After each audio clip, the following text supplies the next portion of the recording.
Hi guys, this is Doc Patrick. So meron akong ipapakitang isang case regarding retained baby tooth or deciduous tooth.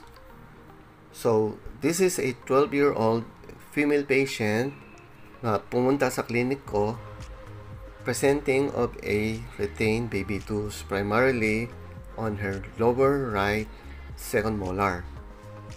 Kung mapapansin ninyo, sa ilalim, nag-erupt na po ang lower right second premolar. Usually, ang age of eruption ng lower right second premolar is between 11 to 12 years old. So, makikita nyo, hindi nag-fall off ang lower right second molar na baby tooth.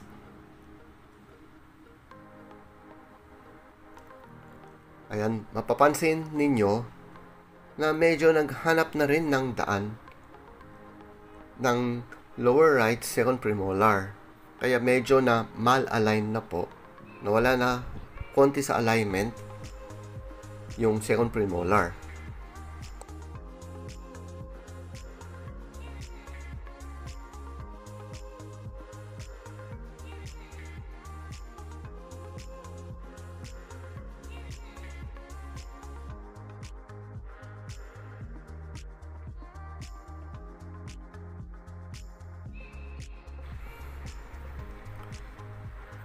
Okay, meron din large carious lesions itong baby tooth. At kung napansin nyo, halos kalahati na lang ng crown ang naiwan. At mapapansin ninyo, maaninag na rin po natin ang surface ng crown ng lower right second premolar.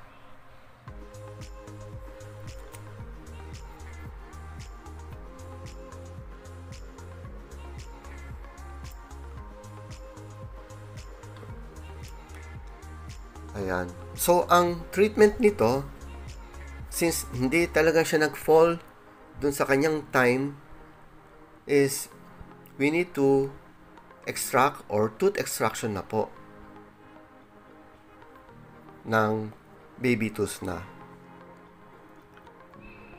Okay, tignan natin ang kabila. Wala na po yung crown ng baby tooth. Nag-fall na rin. So, we need to extract na po itong baby tooth na niya sa right para makapag-erupt na ng maayos po yung kanyang second premolar. Okay? Maraming salamat.